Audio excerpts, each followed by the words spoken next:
एक और मुद्दे की बात करते हैं। लव जिहाद एक षड्यंत्र, काफी कुछ इसके बारे में आप सुन रहे होंगे। केसेस भी आ रहे हैं, चर्चा भी हो रही है। देश में अलग अलग राज्यों से लव जिहाद के मामले लगातार देखने को मिलते रहते हैं। मध्य प्रदेश में भी लगातार लव जिहाद के केस आ रहे हैं और चिंता का विषय बने हुए हैं। बढ़ते मामलों को लेकर रतलाम में विश्व हिंदू परिषद की मालवा प्रांत की बैठक में विश्व हिंदू परिषद के प्रांत मंत्री विनोद शर्मा ने कहा, लव जिहाद एक षड्यंत्र है।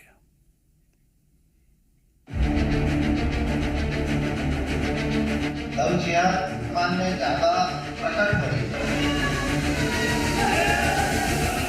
मध्य प्रदेश में लगातार लव जिहाद के मामले सामने आ रहे हैं। सभी मामले में हिंदू लड़कियों से असली पहचान छिपाकर दोस्ती की गई। इसके बाद प्रेम जाल में फंसाकर संबंध बनाया और धन परिवर्तन का दबाव बनाया गया। दमोह, राजगढ़, भोपाल, छतरपुर से नए मामले सामने आए जो हैरान कर देने वाले हैं। बढ़ते मामलों को लेकर रतलाम में विश्व हिंदू परिषद की मालवा प्रांत की बैठक में चिंता जताई गई। बैठक में शामिल होने पहुंचे प्रांत मंत्री विनोद शर्मा का एक बड़ा बयान सामने आया।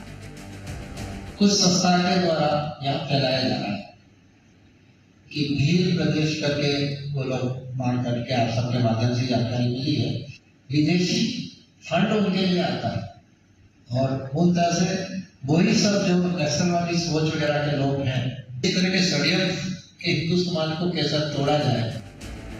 कि लव जिहाद को लेकर बजरंग दल, दुर्गा वाहिनी और मातृ शक्ति जैसे संगठन इसके विरोध में सक्रिय हैं। ये सभी संगठन बहनों को जागरूक करने का काम कर रहे हैं।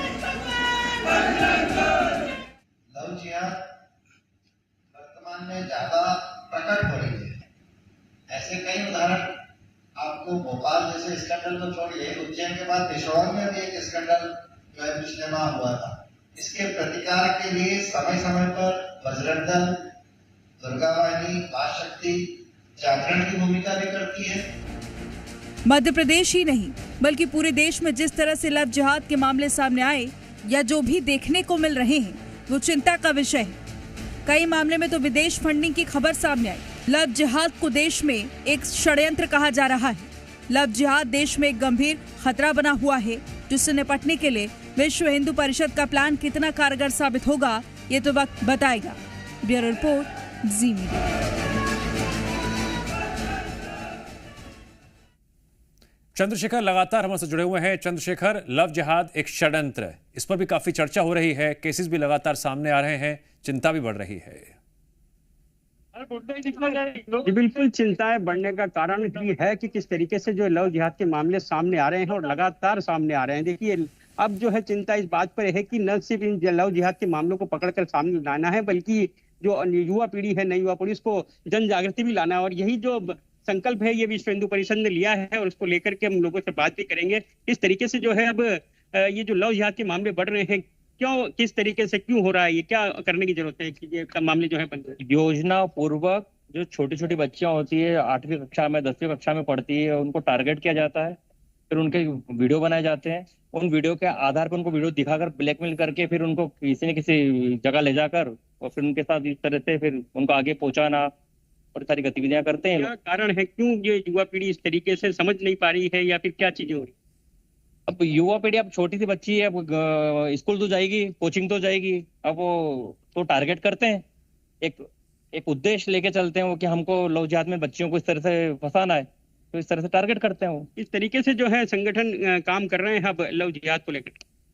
हिंदू संगठन तो सारे लगे हुए हैं इस कार्य को करने के लिए, लेकिन जब तक परिवार से जागरूकता अगर नहीं आएगी तब तक लव जिहाद खत्म नहीं होगा। परिवार को चाहिए कि अपने बच्चों को, अपनी बच्चियों को आने वाला जो समय है वो बताएं और जो जागृति बच्चों में लाना है लव जिहाद को लेके खुलकर बात करें और अपने बच्चियों को सब बताएं कि ये इस तरीके से धर्मांतरण होता है और इस तरीके से लव जिहाद के माध्यम से लड़कियां छोटी छोटी फंसाई जा रही है। अब परिवार में इन विषयों को लेकर जब तक चर्चा अगर नहीं होगी तब तक ये लव जिहाद परिवार में चर्चा होगी, लेकिन किस तरीके से जब सारी चीजें घटनाएं सामने आ रही है लेकिन उसके बाद भी मामले रुक नहीं रहे हैं, आखिर कारण क्या मानते हैं इन सब? इसमें 2-3 कारण हो सकते हैं। इसमें पूरा टारगेट बेस पे रहता है। बहुत सारे व्यक्ति ऐसे होते हैं जैसे डिवोर्सी महिला है। कौन है इनके पीछे, सरगना है कि किस तरह का गिरोह है, बाहर से फंड आ रहा है, क्या मानते हैं, किस तरीके की चीजें आपने? ये कहीं ना कहीं विदेशी फंडिंग का मामला, जैसे उत्तर प्रदेश में छांगुर बाबा करके जो निकले हैं, कम से कम 3-4 हजार का धर्मांतरण किया है उन्होंने, तो ये कहीं ना कहीं एक पूरा जनसंख्या बढ़ाने के लिए या इस्लामिक जिहाद के लिए ये सारी चीजें उपयोग हो रही है, ऐसा ध्यान में आती है चीजें। कैसे रुकेगा और किस तरीके से जागरूकता लाने की आवश्यकता है? अब खुलकर आना पड़ेगा, अपने घर पे शिक्षित करना पड़ेगा कि किस तरह से नाम बदल करके, और अपने माँ बाप को बताना पड़ेगा कि बच्चों को कि लव जिहाद के क्या क्या चीजें होती है, कौन लोग किस लिए फंसाते हैं, ये सब चीज के बारे में अपने घर पे अपने को बात करनी पड़ेगी। तो जिनके घर पे कोई नहीं है, हमको वो भी ध्यान रखना पड़ेगा। ये हमेशा टारगेट उनको करते हैं जिनके माँ बाप जॉब वाले होते हैं या सिंगल मदर होती है, उन लोगों को ज्यादा टारगेट करते हैं। जो बड़े परिवार है उनके यहाँ पर ये चीजें कम देखने को मिलती है।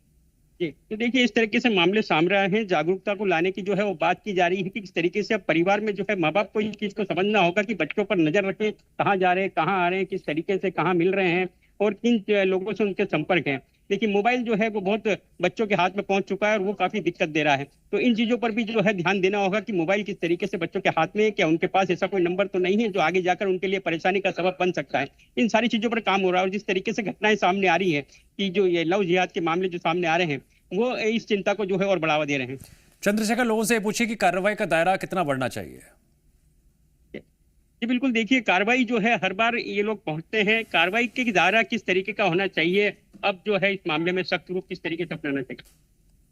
पुलिस प्रशासन को और सरकार को चाहिए कि इस पे एक बहुत ही अच्छा कानून बनाए, जिससे कि क्योंकि लव जिहादियों में इस कानून को लेके दहशत नहीं है, और जब तक कानून का दायरा इसकी जांच के लिए बढ़ाना पड़ेगा। इसमें बहुत सारी चीजें देखनी होगी, सजा का प्रावधान भी ठीक है। लोगों के राय और विचार सामने आ रहे हैं। चंद्रशेखर, जानकारी के लिए आपका शुक्रिया।